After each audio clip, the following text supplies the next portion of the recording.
Hello, আসসালামু আলাইকুম। It's me নুসরাজাহান নিম ফ্রম পুষ্পমঞ্জুরি। আজকে আমি রেজিন আর্টিস্টদের জন্য, যারা আমার রেজিস্টার স্টুডেন্ট আছে, তাদের জন্য একটা ইম্পর্টেন্ট ভিডিও নিয়ে আলোচনা করতেছি। সেটা হচ্ছে, আপু আমার রেশিও ঠিক আছে, তারপরও আমার প্রজেক্টটা 100% হার্ড হচ্ছে না, আবার কিছু কিছু ক্ষেত্রে স্টিকি হয়ে যাচ্ছে। যেমন চিরুনি, চুড়ি এগুলো যারা তৈরি করতেছেন তাদেরটা প্রপার হার্ড হচ্ছে না, আবার অনেক সময় বড় বড় প্রজেক্টেও স্টিকি হয়ে যাচ্ছে। এর কিছু ইম্পর্টেন্ট কারণ এবং সলিউশন নিয়ে আলোচনা করি। একদমই সীমিত আলোচনা করব, আমার আলোচনার বাইরেও আপনাদের অনেক জ্ঞান আসলে নিজে প্র্যাকটিক্যালি কাজ করে তারপর সেখান থেকে বুঝতে পারবেন। তবে যেটা বেসিক, যেটা আপনাদের না জানলেই না, সেটা আমার থেকে জানতে পারবেন।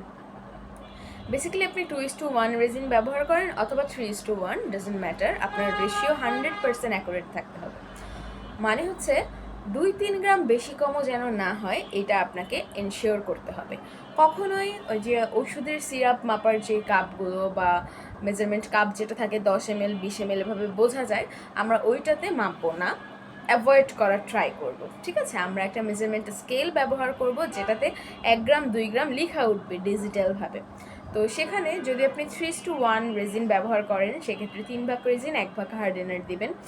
মনে করেন আপনি 60 গ্রাম ব্যবহার করতেছেন, অতএব হচ্ছে 60কে 4 দিয়ে ভাগ করলে কত হয়? 15। তো 15 হচ্ছে আপনার হার্ডেনার, 16 না বা 14 না, 15 মানে 15। এবং আরেকটা হচ্ছে 45 গ্রাম হচ্ছে আপনার রেজিন। 45 মানে 45, 46 না বা 44 না।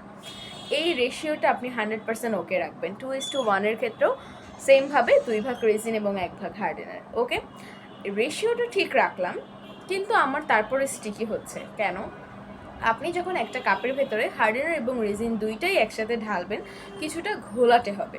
তো এই ঘোলা ভাব থাকা অবস্থায় কোনো কাজ করা উচিত না, তাহলেই বেসিক্যালি আমাদের স্টিকি ভাব হয় বা অন্য আদার্স প্রবলেম হয় রেজিনে। কী করতে হবে? একটা আইসক্রিমের কাঠি বা 1 টাইম স্পুন দিয়ে ভালোভাবে ধীরে ধীরে ওটা মিক্সিং করতে হবে।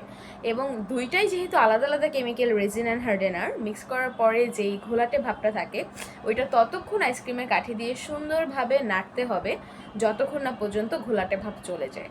একটা কাপের চারিপাশ ভালোভাবে মিক্স করতে হবে, মানে 2 ধরনের পানি জাতীয় জিনিস আপনি এমনভাবে মিক্স করবেন যেন একজনের থেকে আরেকজনকে কোনোভাবেই আলাদা মনে না হয়, হ্যাঁ, কোনো ধরনের ঘোলা ভাব থাকবে না। ওকে, তো এই মিক্সিং প্রসেসটা অনেকেই ভুল করে, এবং আমি প্রথমও এই মিক্সিং প্রসেসটা নিয়ে অনেক স্টুডেন্টদেরকে অনেক হ্যাজেল পোহাইতে দেখতাম। তো এই জিনিসটা একটু শিওর হবেন যে আমি মিক্সিং প্রপারলি করতেছি কিনা, কোনো ঘোলাভাব আছে কিনা। এরপর রেজিনটাকে আপনি 5 মিনিট অপেক্ষা করতে দেবেন। ওকে, 5 মিনিট পরে আপনি রেজিনের যে কাপে রেজিন অ্যান্ড হার্ডেনার ঢালছেন ওইটা নিয়ে চারিপাশ থেকে আপনি কাঠি দিয়ে একটু নাড়াচাড়া করবেন। পরবর্তীতে যদি দেখবেন সামান্য সুতার মতন ঘোলাটে ভাব বের হয়ে আসতেছে, এর মানে ওই যে 90% করছেন আর 10% বাকি আছে, ওইটাও তখন অ্যাপ্রোপ্রিয়েটলি ওকে হয়ে যাবে। Okay, this is the mixing process. এই দুইটা কারণেই আমাদের মূলত প্রবলেম হয়। আরেকটা বিষয়, বাহিরে প্রচণ্ড বৃষ্টি হইতেছে, ওই টাইমটাতে যদি আপনি কাজটা করেন, সেক্ষেত্রে অনেক সময় রেজিন এরকম প্রবলেম করে, কারণ রেজিন কিন্তু একদম বৃষ্টির সময় কিওর হইতে খুব টাইম লাগে, মানে শক্ত হতে টাইম লাগে। আবার বৃষ্টির যে আর্দ্রতা, এই টাইমটাতে আমাদের চারিপাশে কিন্তু পানির পরিমাণ বেশি থাকে, এই কারণেও রেজিন স্টিকি হওয়ার পসিবিলিটি আসলে থাকে। ওকে, এই দুইটাই আমাদের মেইন প্রবলেম। আর অনেক দিন হয়ে গেছে রেজিনের মুখা ভালোভাবে লাগানো হয় নাই, বা হার্ডেনার একটু ইয়েলিশ হয়ে গেছে, 1 বছরের বেশি হয়ে গেছে, আপনি ওপেন করে রেখে দিচ্ছেন, সেক্ষেত্রে রেজিন কখনো কখনো প্রবলেম ক্রিয়েট করতে পারে।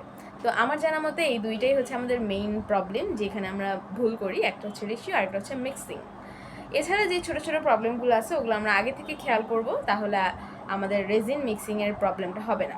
আরেকটা জিনিস, ছোটো জিনিস তৈরি করতেছেন, একদিন অপেক্ষা করে ফেলছেন কিন্তু তারপরেও হচ্ছে না।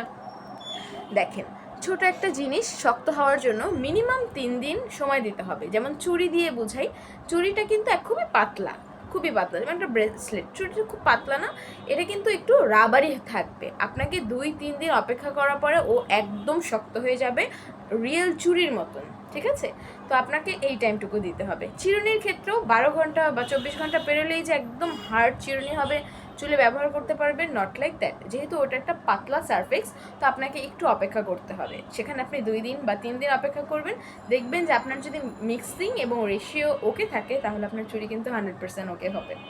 তো এই তো ছিল, আপনাদের কোনো জিজ্ঞাসা থাকলে আপনি আমাকে কমেন্ট করবেন, আমার জ্ঞানে যতটুকু ধরে ওইভাবে আমি সাজেশন দেওয়ার চেষ্টা করবো। আসসালামু আলাইকুম।